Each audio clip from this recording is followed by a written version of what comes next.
Hello, कैसे हैं आप। आज मैं आपको हिंदी शिक्षण के अंदर व्याकरण हमारी विधा है और प्रकरण है अलंकार, उस पर आप अपनी वार्षिक पाठ्य योजना किस प्रकार से बनाएंगे ये मैं आपको बता रही हूँ। सबसे पहले आपने शामपट पूर्तियां कर ली है। जैसे हमने लिख दिया है हिंदी, व्याकरण और अलंकार। उसके पश्चात हमने यहाँ पर विषय वस्तु सार लिखा है। विषय वस्तु सार में हमने बताया है कि अलंकार का अर्थ क्या है, अलंकार कितने प्रकार के होते हैं, ये पूरा हमने यहाँ पर 7-8 लाइन का विस्तार से लिख दिया है। फिर उसके पश्चात हमने लिखा है कि मुख्य विचार क्या है। मुख्य विचार में हमने अलंकार के बारे में बताया है। फिर उसके पश्चात है पारिभाषिक शब्दावली, ये देखिए।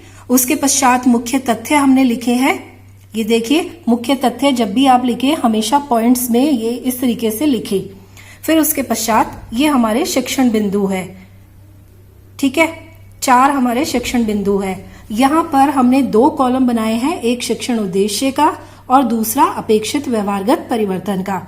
सबसे पहला हमारा उद्देश्य है ज्ञानात्मक और यहाँ पर हमने अलंकार के बारे में लिख दिया है। देखिए, एक चीज मैं आपको स्पष्ट कर रही हूँ कि जब भी आप वार्षिक पाठ्य योजना बनाएं तो जो आप उद्देश्य लिखें वो पूरा विस्तार से पूरा स्पष्ट लिखें, क्योंकि एक पाठ्य योजना में जो मुख्य चीज होती है वो होता है उसका उद्देश्य। फिर दूसरा जो हमारा उद्देश्य है वो अर्थ ग्रहण है। यहाँ पर हमने अर्थ ग्रहण के लिख दिए हैं, सुनकर अर्थ ग्रहण और पढ़कर। फिर हमने अभिव्यक्ति का लिखा है, ये देखिए। अपेक्षित व्यवहारगत परिवर्तन हमने यहाँ पर लिख दिया है। फिर हमने लिखा है अभिरुचि, ये आप देख रहे हैं। अब मैं बोलूंगी नहीं, आप देख लीजिए, क्योंकि अगर बोलूंगी तो ये जो वीडियो है वो बहुत ही लंबा हो जाएगा। फिर हमने अभिवृत्ति के और फिर हमने कौशल लिख दिया है, ठीक है। फिर उसके पश्चात हमने सहायक सामग्री लिखी है। सहायक सामग्री के बाद हमने लिखा है पूर्व ज्ञान। उसके बाद ये हमारे प्रस्तावना प्रश्न है। प्रस्तुत चित्र में युवती ने क्या पहन रखा है? आभूषण। आभूषण क्यों पहने जाते हैं? शरीर का सौंदर्य को बढ़ाने के लिए। काव्य की सुंदरता बढ़ाने के लिए किनका प्रयोग किया जाता है? अलंकारों का। अलंकारों से काव्य में चमत्कार कैसे उत्पन्न होता है? देखिए, यहाँ एक टीचिंग एड था, अभी वो मेरे पास टीचिंग एड नहीं है। उसमें एक महिला या लड़की जो है उसने आभूषण पहन रखे हैं, आप यहाँ पर जो है लगाएंगे, ठीक है, क्योंकि हम चित्र को दिखाकर प्रश्न कर रहे हैं। फिर उसके पश्चात हमने ये उद्देश्य बोल दिया है कि काव्य की शोभा बढ़ाने वाले धर्मों को अलंकार कहते हैं और आज हम अलंकार के बारे में विस्तार से अध्ययन करेंगे, ठीक है। फिर उसके पश्चात जो है पहला जो हमारा अलंकार है वो अर्थालंकार है और यहाँ हम लिखेंगे उदाहरण वाक्य इस तरीके से। फिर हमारा ये चार्ट रहेगा, ये हमारा चार्ट है, अलंकार है, अर्थ है, शब्द है और उसके पश्चात उभयालंकार है। और हम इस चार्ट को दिखाकर प्रश्न करेंगे कि चार्ट में क्या दर्शाया गया है। अलंकारों को दर्शाया गया है। अलंकार कितने प्रकार के होते हैं? अलंकार 3 प्रकार के होते हैं। अलंकार के 3 प्रकार कौन से हैं? शब्द, अर्थ और उभयालंकार। अर्थालंकार के बारे में आप क्या जानते हैं? और यहाँ कथन में हम बताएंगे कि अर्थालंकार क्या है, ठीक है। हमने एक ही अलंकार लिया है, अर्थालंकार, देखिए। और फिर ये हमने पूरा यहाँ पर विस्तार से लिख दिया है और ये हमने यहाँ अर्थालंकार के बारे में बता दिया है, ठीक है। ये आपको समझ में आ गया होगा। अब हमने लिया है उपमा अलंकार। ये हमारे उदाहरण वाक्य है।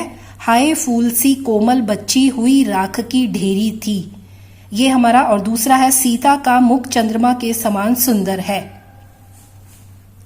अब हम इस और यहाँ पर ये हमने उदाहरण वाक्य का ये टीचिंग एड बनाया है, ये मिनिएचर है और हमें ऐसा टीचिंग एड बनाना है उदाहरण वाक्य का। इसमें हमने लिखा है कि प्रथम उदाहरण में बच्ची को किसके समान कोमल बताया गया है? फूल के समान। सीता का मुख किसके समान सुंदर बताया है? चंद्रमा के समान। दोनों उदाहरण में क्या दर्शाया गया है? समानता को। समानता दर्शाने वाले अलंकार को क्या कहते हैं? ये हमारा समस्यात्मक है। अब हम यहाँ पर कथन करेंगे, ठीक है। ये हमारा कथन हो गया है, उदाहरण वाक्य, और उसके पश्चात आपको कथन करना है। और इसी प्रकार से आप रूपक अलंकार में करेंगे कि चरण कमल वंदो हरि राई। दूसरा है मैया मैं तो चंद्र खिलौना ले हो। और उसके पश्चात हम इन उदाहरण वाक्यों को दिखाकर हम प्रश्न करेंगे। और ये हमारा टीचिंग एड है और ये हमारे जो है रूपक अलंकार का जो है वो हमने शामपट कार्य किया है।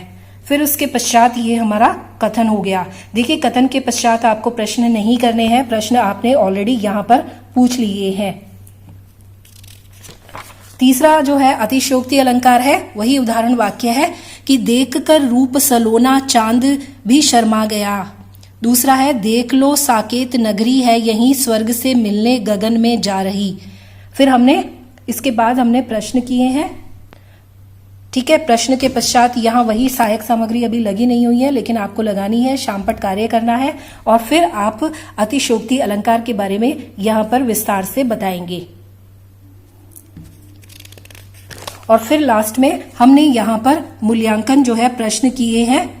ये देखिए, ये हमारे मूल्यांकन प्रश्न है जिसमें 2 जो है वस्तुनिष्ठ होने चाहिए, 2 अति लघु होने चाहिए, 2 लघुत्तरात्मक होने चाहिए और उसके पश्चात आप गृह कार्य देंगे, ठीक है। लास्ट के अंदर जो है आप एक इस तरीके की पॉकेट बनाएंगे। पॉकेट बना के जो है आप अलंकार के बारे में आप लिख देंगे, पूरा जो आपका मैटर है वो आप लिख देंगे। तो इस तरीके से आप अपनी वार्षिक पाठ योजना बनाइए और मुझे यकीन है कि आपको ये वीडियो पसंद आया होगा। Thank you.